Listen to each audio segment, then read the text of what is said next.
that helps me today in my field. Um, so honestly, one of the biggest things I think was failure.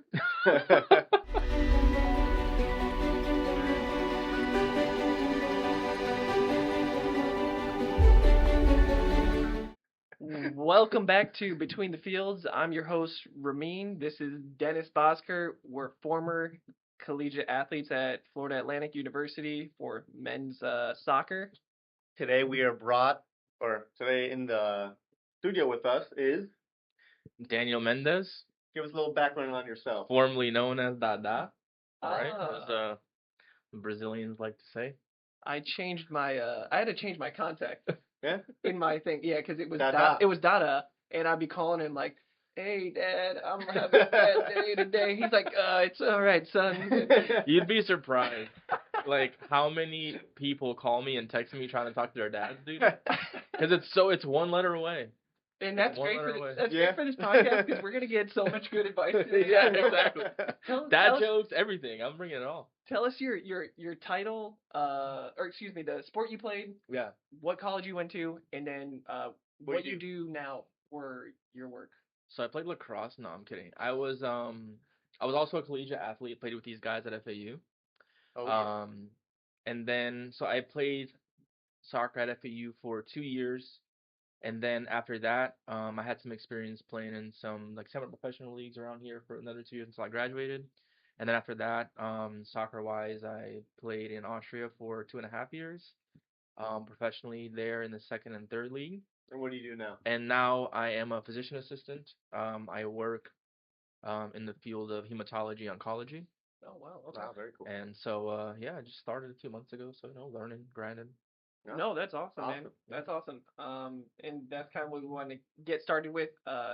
You mentioned you played 2 years at FAU, but prior to going into FAU, what were what was your process like in high school when you were looking for going into colleges to play soccer? Yeah. So I think like many other high school players, we're trying to focus on which tournaments we want to go to and which college teams, which college coaches we want to reach out to let them know, hey, I'm going to be playing in this tournament and this and that. So it was I guess a lot of that process of reaching out to coaches that I was interested in, schools that I wanted to go play for, to try and see if they could, send somebody out to those tournaments and things like that. But I played for Boca Juniors, the Schultz Academy, and we would go to some like local regional tournaments, like never anything really out of state, which I think was a little bit limiting in retrospect.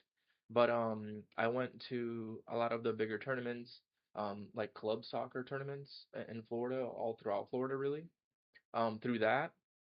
And so I got a couple college coaches to come watch me play in those tournaments. And then even through high school, because as I was playing high school soccer for Monarch, I had some games that I kind of would let these coaches know that like, hey, I'm gonna be at this tournament, this game with my high school, whether it's regionals or states or something like that, to see if they were gonna be in the area around that time, if they wanted to come watch. So it was a little mixture of that, it was like a long season of just reaching out to them and just, letting them know I'm gonna be here, I'm gonna be there, Yeah, yeah. and trying to make it to these bigger tournaments. Did you always want to stay in Florida, or were you also messaging colleges out of state? Yeah, honestly, originally I think like throughout my junior year in high school, playing high school soccer and club soccer, obviously, I was really just focused on trying to go to like the best school possible, right?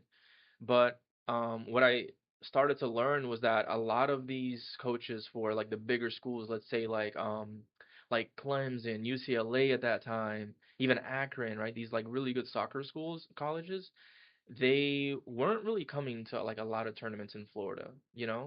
And I think I found it a little bit more financially difficult to make it to like the out of state tournaments. Yeah, they held like ID camps and stuff like that, so Exactly, you would have to exactly. go there But to be those weren't seen. cheap, from what I remember, like they weren't cheap, Yeah, flight, hotel, Right. and food and all that. Yeah. Unless you were playing for like an academy and then these things were like sponsored, then I guess that's a different story. But our reality was that like we had to pay, and I never really had the money to go do that, so I was trying to, I went to the biggest tournaments in Florida that I possibly could.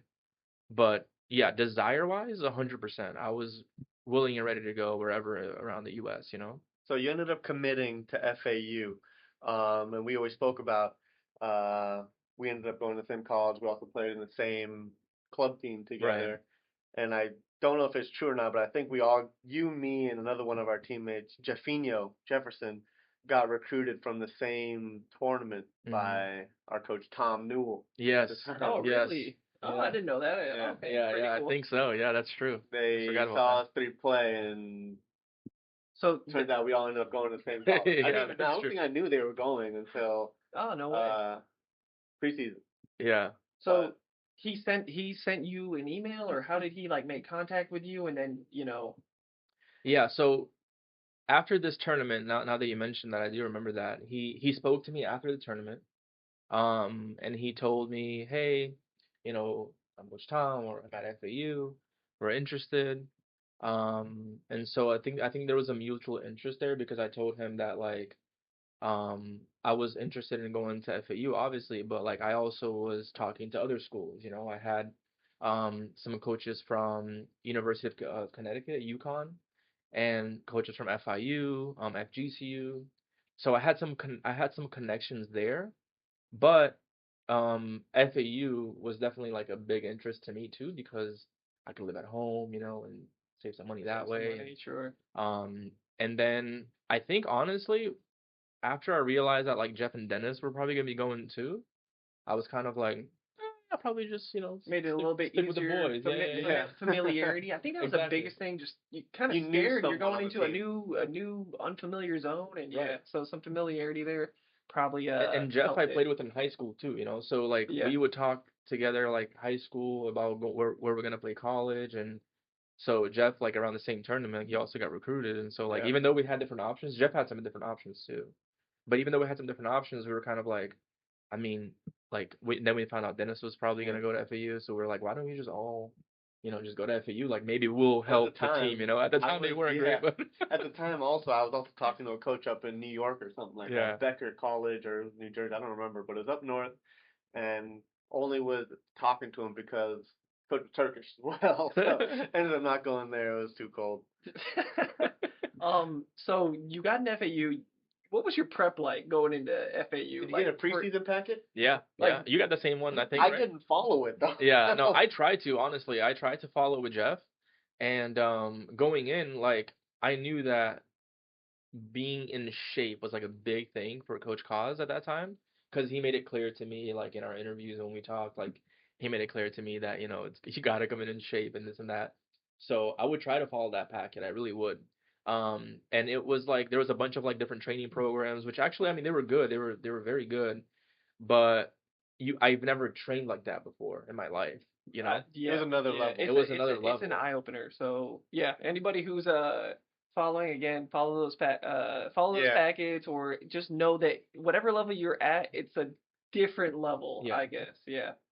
Um, So coming into preseason, were you ready for the fitness test?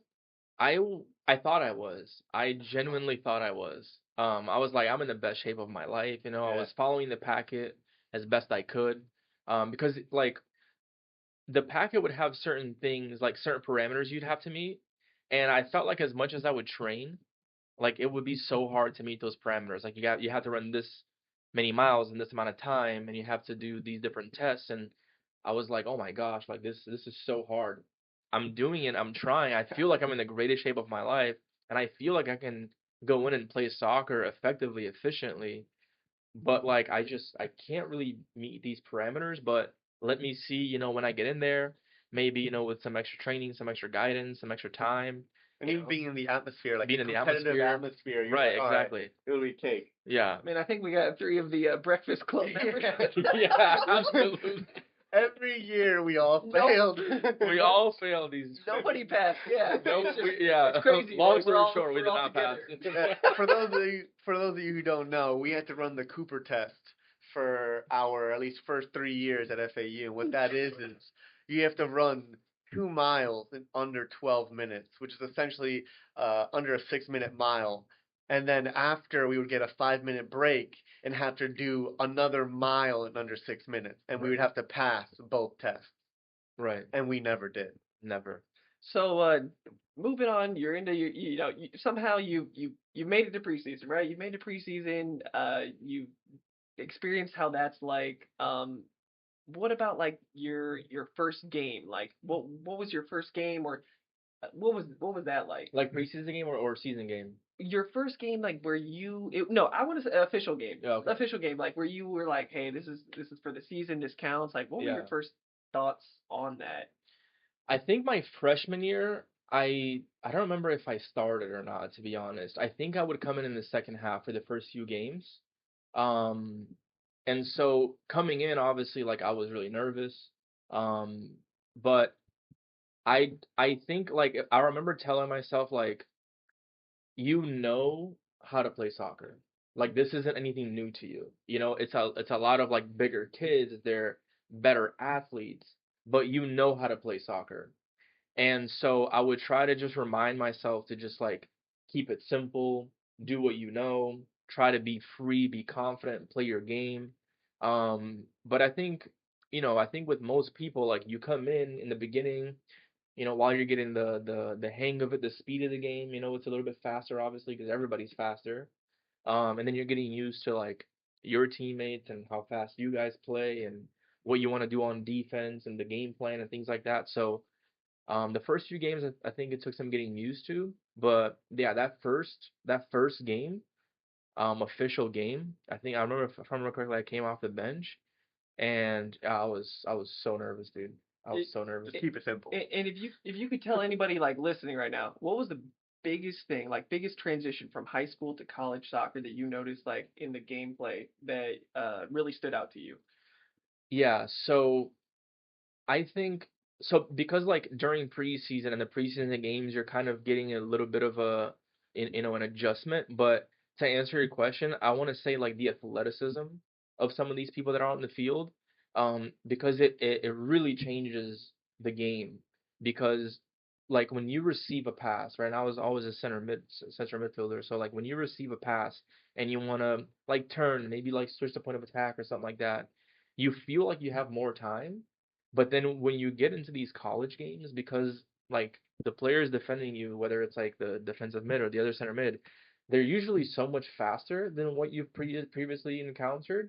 So they get to you. They get to that pressure on you like a lot quicker, So that is something that like I think really took some adjusting. Was like, okay, I gotta like really speed up my process You of gotta like know what you're gonna you do gotta know what you do before before you you get get the the ball. ball and things like that.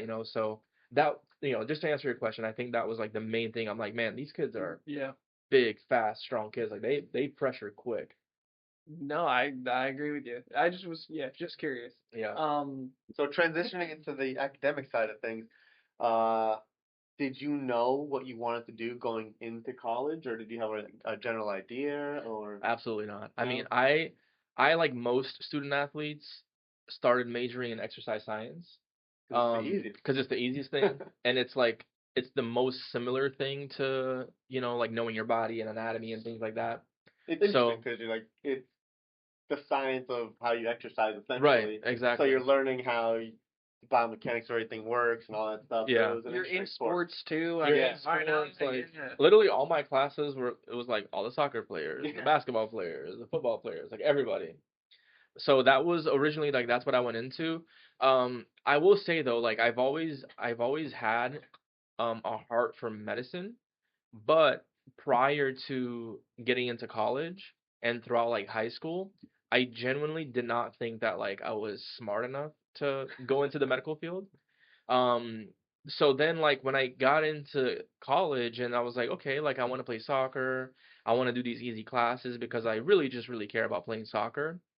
Exercise science was like just the go-to easy thing, Can help you like with just rehab, working all out, of it, strengthening all of it. everything. Yeah, it was so nice. And I genuinely like really did enjoy it, but we'll get into I guess like why I changed my mind later, but So, you've chosen this kind of as you're leading up till graduation as an exercise science major. You hadn't changed at that point, right? You kind of saw that through until the very end. no, so I played so it kind of goes hand in hand with what I was doing soccer-wise at FAU. So Yeah, so we after know you only played 2 years, 2 years yeah, at I FAU. played 2 years, and my second year, my sophomore year, like I played a lot more. I was a starter and everything like that, but I didn't really find myself like thriving and improving as a soccer player, and I always wanted to play professionally, you know?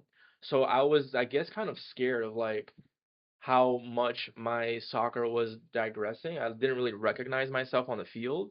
And it's like partly my fault, I think, also for like maybe not taking some of the exercise things seriously, maybe like in retrospect. But I think it was also just like I never really got a good feel for like the system that we used to play and with the coaching staff, like what they wanted from us. And me as a attacking midfielder, I always thrived on like creativity. Mm-hmm. And then I felt like I really wasn't able to be creative because I felt like I was defending and running after the ball like the entire time. And I also thought that like we trained so much during the week that I would get to the games like already fatigued, you know? Exhausted. Exhausted. Yeah, yeah. So I was like, I really just don't like where I'm at, like in my soccer career. So then I had like a good conversation with Coach Cos at the time and Coach Gio, right? Yeah. Coach Gio. And I talked to them, I was like, hey, this is where I'm at. I think they completely like understood where I was coming from.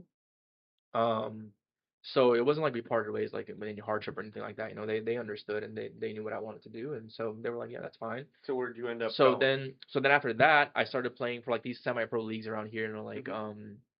like APSL and these leagues. I played for like Floridians for 2 years, Miami United, Miami Fusion, that was like a really good experience.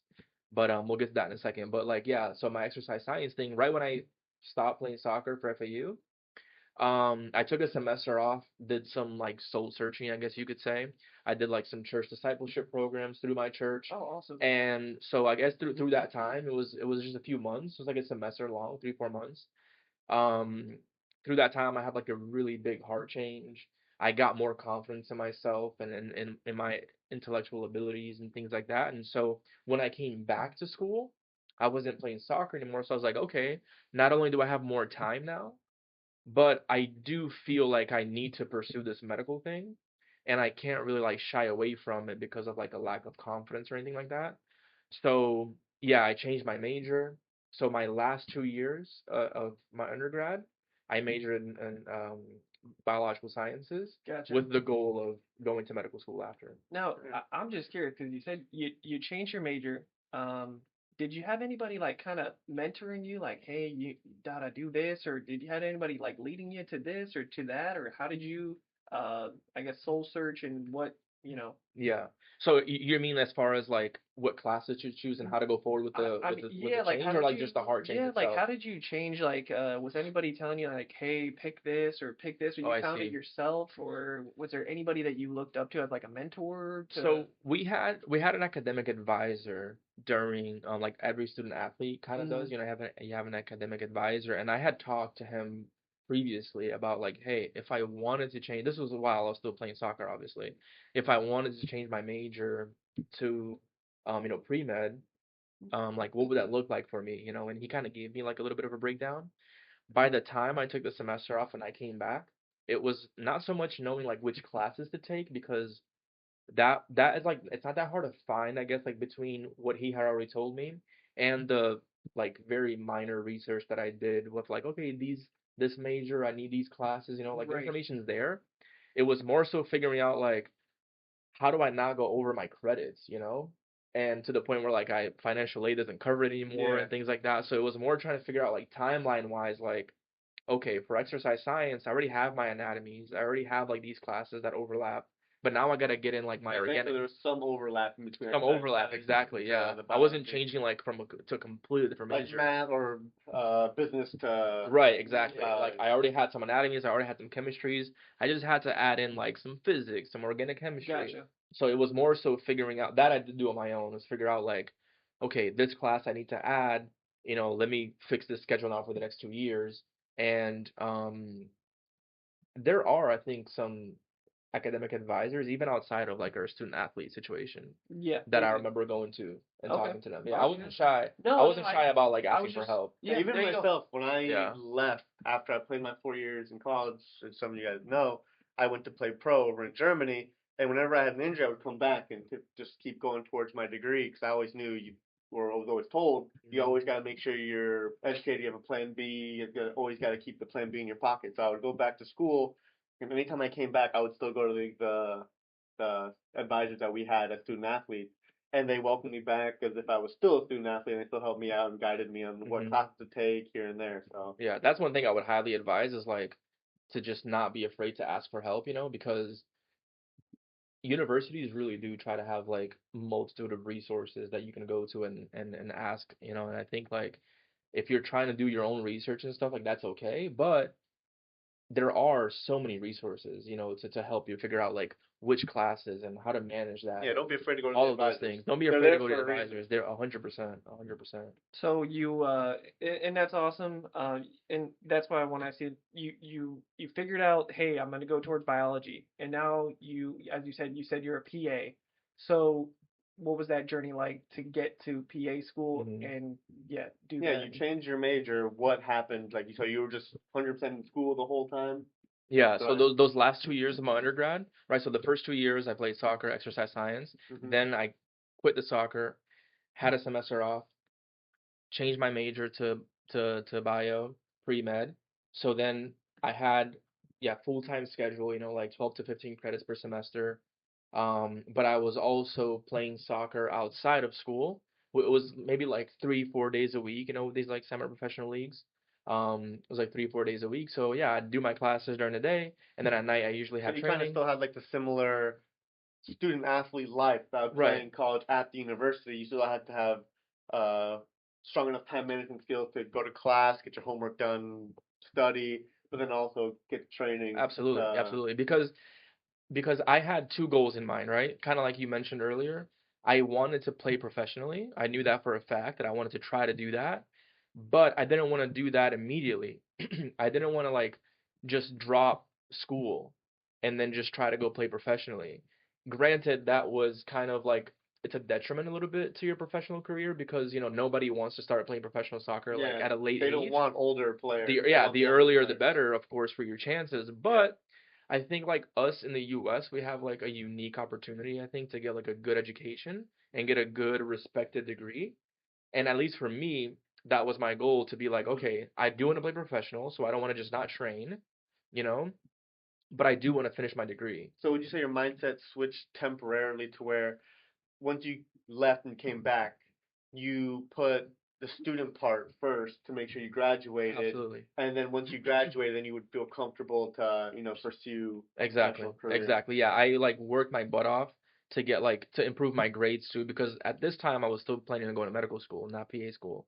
I was planning on going to medical school and so um I wanted to get my GPA up to like in the high 3 point somethings, And I also wanted to make sure that I was still like staying in shape and stuff like that obviously and getting my soccer confidence back. And thank God, like all of those things happened, like with good time management and stuff like Hmm. that. Like I started playing better again, but I was like really excelling my last 2 years. I was doing really good at my classes because I was really putting the work in for that. And then yeah, and then after I graduated FAU, Yeah. um I took my MCAT because I wanted to see like what my score would be Hmm. in case professional So soccer didn't work out. I was like, okay, you like have a I You fallback got have a a yeah, plan. plan B. I got a plan B, I got my fallback. I did good on my MCAT. Let me just apply to medical school. Yeah. So my MCAT score wasn't like the best, but I was like, you know what? I took it. I know what it's like. I have an opportunity right now, to try and play overseas through a coach that I know.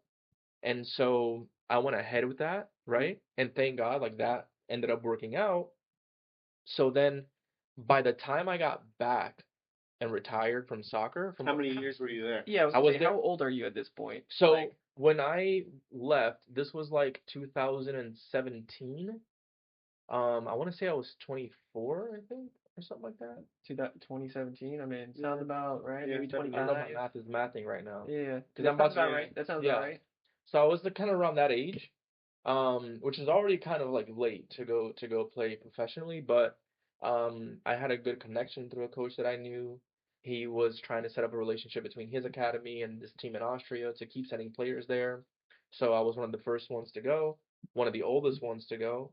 But yeah, thank God when I went there, things worked out. I played. I had a career for 2.5 years, Oh wow. and then injuries and things like that just kind of caught up to me, and I could have kept playing, but I did feel the desire to kind of like come back into the medical Start field a career and and start my career, and things like that. So, I do have a question for you, and maybe Dennis too, just because like, do you guys ever get that feeling where you're playing the semi-pro and you not reach a ceiling, but you're like, hey, should I, this is great, this is fun, is it exactly as I saw it?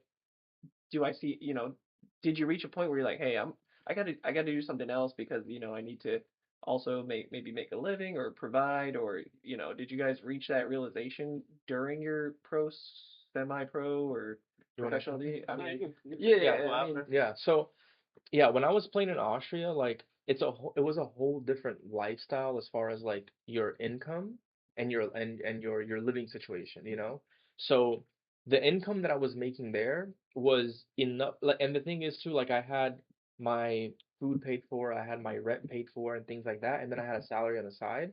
So all of those things together, like the whole package was nice because I just used the salary that I had to save up a little bit, okay, but also to enjoy my time in Europe, you know? So I would have games usually like Friday nights or Saturdays or something like that. And if we won, we had like 2 days off usually.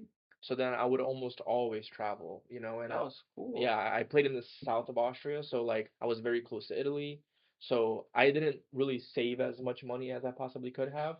But the financial pressure of like, oh, like I want to get my career started, I want to have my life started. I never really thought about it that way because the entire time I'm like, this is just me beginning my soccer career, And I know that if I keep playing well, then I'm just gonna keep growing. I'm gonna make more money. The money will come.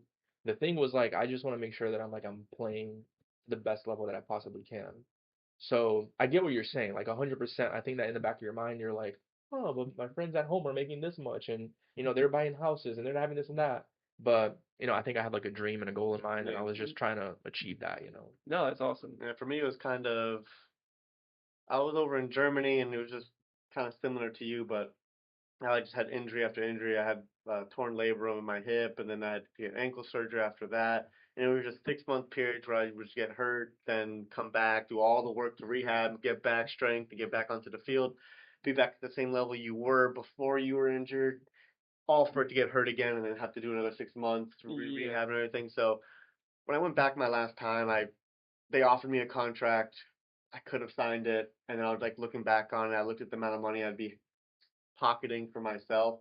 I'm like, man, it's not worth it. I'd rather go back home and start studying and actually building a career out of it. So then Hmm. there was like a mental swap for me, being like, yeah, professional, trying to keep playing pro is done. I'm kind of like tie up the boots and Yeah. refocus on getting a degree or Hmm. getting a career going. Yeah. And moving into your career, you're a PA. Just to kind of ask you some questions with regard to just being a PA now, or physician's assistant. Hmm. Um, what did you learn from like your college experience? Like any lessons, behaviors, things that you take away from, maybe it could be like time management, But maybe, even before that, what inspired you to choose PA first off after Oh, you true. retired? Yeah. Yeah. So or yeah, I'll get it. Yeah, I'll get into both of those things actually. So when I came back from Austria, I was still originally like thinking about going into the medical field to go to medical school, but um, regardless, like you needed patient care experience, to get into these different types of programs. Yeah. And around that time that I was looking for like places to go shadow and see some patients or work as a medical assistant, um, I started working with a physician assistant as her medical assistant, Hmm. right, to get my okay, patient care yeah, experience. So meeting her, and I didn't even know what a PA was, to be honest, but meeting her and and this was in orthopedics as well, right? Hmm. So I got to kind of see like what she got to do, and she had her own patients. She sees them, she treats them, she does everything. So I was like, what the heck? Like, how did you get to where you're at? And she was like, oh, I went to PA school. And then I started doing more research and talking to her really. And And it's like 2 years, 2.5 years, really, depending on like where you go. versus 8. And Or more. granted, Yeah. you have to weigh the pros and cons, right? Like once you finish medical school, obviously you're an MD doctor, you're making a lot more money and things like that. But I was like, my goal, my desire genuinely is just to like see patients and treat them, and I get to do that as a physician assistant. So it was a little bit of a And quicker way it was a quicker to way. do And what you wanted when to I had come do. back to the U.S., I was already in my late 20s, and I was like, man, by the time I graduate medical school, I'm gonna be into my late 30s, and I'll finish PA school, I'll be 30, 31. Right. So the timeline wise, and then the amount of debt, I was like, you know what, like this actually makes a lot of sense for me for what I genuinely want to do, which is just like treat patients. So that's why I chose to go into the physician assistant I had a route similar instead. mindset as you. When I got back, I liked radiology, Right. imaging, all that stuff, and I was like, oh, maybe being a radiologist would be cool. And then you look into it, it's 10 years to specialize as a radiologist, and you're like, I'm already 27. I'm not trying to Yeah. be in the working field at 37. So then that's where I ended up landing into MRI. Yeah. And then some of the things that I learned as an athlete, right? You're asking me some of the things that I can take home and help Yeah. me, that helps me today in my field. Um, so honestly, one of the biggest things I think was failure. I All think like those L's. yeah, because like you learn to deal with like a lot of granted there's a lot of positives and there's a lot of different things that I'll mention as well, but I think like losing a game, losing a position, losing your career, like if you're playing professionally, losing your career, your position, right? Like you get demoted to the bench or something like that, and then you're thinking about your salary. Like this is now your job, right? Right. Right. So learning how to deal with that, like life sometimes just punches you in the face, and maybe it's something you did, maybe it's because In of the other jejunum. people, maybe it wasn't, yeah, in the jejunum. Maybe it wasn't your fault, but I think you have to learn how to like deal with the psyche behind failing, whether it's your fault or not. Failures happen, right? It's a huge blow when you do get like sat down or substituted out, or you don't start a game and you're used to starting. Right. And then I guess I could see that being in the workforce. Like say, hey, somebody says or takes something away from you, or says you're not doing your job quite the way they want it, and you're like, all right, I guess you have that experience of dealing with Yeah, that. I have the doctors that I work with and the PAs that I work with that have more experience. Sometimes they'll tell me like, "Hey, I don't like how you did this note for this patient, and I'm not really too sure like where your thought process was as far as like why you chose to do this instead of that." And then that can like shake you. You get a little That's how you angry. come back. You get a little You get a angry. little mad. Yeah. Then you're like, all right. It's important how you come back from being told these things, or how you react, and you just soak it in, and then it's come like back from it's like your tough coach telling times. you like you're not playing smart, you don't know what you're doing. You're like, Yeah. you get upset because you think you are, but then you're like, all right. That's when you hit the field and you put the time in. Exactly. A lot of times, like, you can just get pissed off and be like, that guy doesn't know what he's talking about. The coach or the doctor, like, they don't know what they're talking about. Like, obviously, I did this because of this. I'm trying my best. It's not. You can have that attitude, right? And then, I mean, granted, sometimes it's like it's okay, it's warranted. But I think you learn through soccer. Like I learned, okay, what is truly beneficial though? Is it beneficial for me to stay in anger, or is it more beneficial for me to analyze what they're saying, try to understand what they're coming from, You accept it. accept it, and be like, okay, I'm gonna focus on, maybe it's getting in shape. Maybe that's why I was benched, or like maybe I'm not playing fast enough, and then analyzing, okay, well, how can I play faster? What can I do? And then in the medical field, it's like, okay, now because I had that experience, I know that like how to analyze the situation. Like, okay, he didn't like how I did this note because I didn't maybe organize it a certain way. So let me figure out for this next patient. I'm gonna keep that in mind. I'm gonna attack it this way. Yeah. So that was one of the things, dealing with setbacks, failures. Sounds like being like understanding like you might not be right, rerouting and trying to improving on your failures, I guess. Exactly. So, yeah. Exactly. Um, Another big thing I think you mentioned it before, but like time management is crazy. Like time management is so important. And I think, thank God, like as a student athlete, I think that's a pressure that you have because you have so many classes and you have so many training sessions and you're like, how do I excel in both? Not just get by, but how do I excel in both? Get all your work done. The only way is to have good time management, is to set up a schedule and be like, okay, this day at this time, my responsibility is this. This day at this time, my responsibility is this. And then you just take it, and that's my life motto, right? Like take it day by day. Focus on your responsibilities today. Because if you look at your schedule for the month, like it can get overwhelming. Yeah. It's like, oh my gosh, I have so much things to get done. But if you just focus on what your responsibilities are that day, I gotta wake up and have breakfast. I'm gonna go to this class. I'm gonna study for this specific material. I'm gonna go to this tutoring session. I'm gonna train at this time, have dinner at this time. And just manage that. I think is so crucial, and obviously that still helps me today in my professional life. Awesome. And then one last thing we'd like to ask.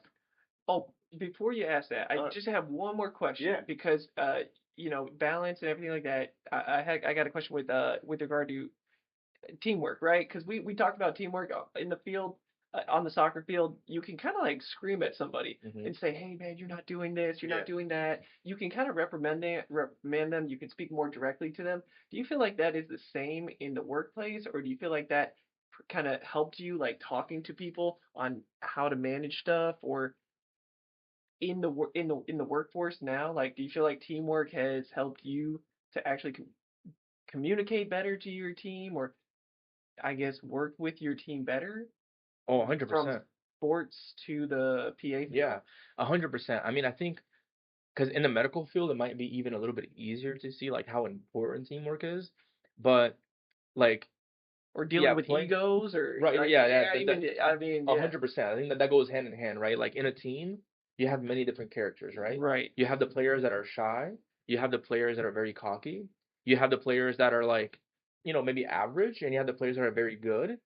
And I think it's important though to understand, at least I tried to figure out during my soccer career was like, okay, but how do they contribute though? Even though this player maybe doesn't have the best ball control, we use his speed so often on the side, and that is crucial to us getting good crosses in, to our defending. So like this person plays like a crucial part of our team, and we would not succeed without what that player brings to the table. right, right. So I think appreciating that, and appreciating like how each person contributes, and then the other thing you mentioned I think is huge, like the ego thing, right? And different personalities. In soccer, like that is just you have That's what it is. widest array of Yeah, personalities, right? yeah. Like so many different kinds of people learning again, like where they're coming from, why are they where they are, how do you talk to this person versus that person. And that's what I was going to mention. Every person receives criticism or just likes to be communicated in a certain way. Some people might not mind, hey, being told what they're not doing correct. But others might take that offensively, so you have to kind of sugarcoat it in another way so it doesn't come off as direct or as offensive to them. Yeah. Right, exactly. I think it was kind of like a sports kind of, you didn't really realize it, but it kind of let you know, like, hey, you're going to be dealing with different people, even though it's just soccer. And then once you get into the workforce, you're like, man, you know, dealing with this guy's behavior versus this one's more easygoing. This guy always is opposed to what I'm saying. So I guess working with them, and analyzing that, I think like team sports, I think helps so much because you get to the workflow and you do realize like, oh, there's different personalities here too at this office, Like my nurses are different, the other doctors are different, the other PAs are different. And so it's just I think you have an easier time analyzing like how you need to communicate to each one of them because you've already done that for like years. Yeah, for sure, definitely. So yeah, the last question we like to ask everybody coming on. Oh gosh. They warned me about this question before we started. I'm curious. If there's any advice you would give to graduating collegiate athletes or college students, leaving their universities, what advice would it be that you would give them? Yeah, kind of like from college till now. Like, what would you tell your former self leaving college? How would you, just about where you ended up today and in your career? Yeah, what would you tell your former self? So I think it's really crucial to like not try to please people and genuinely follow what you think your passion is.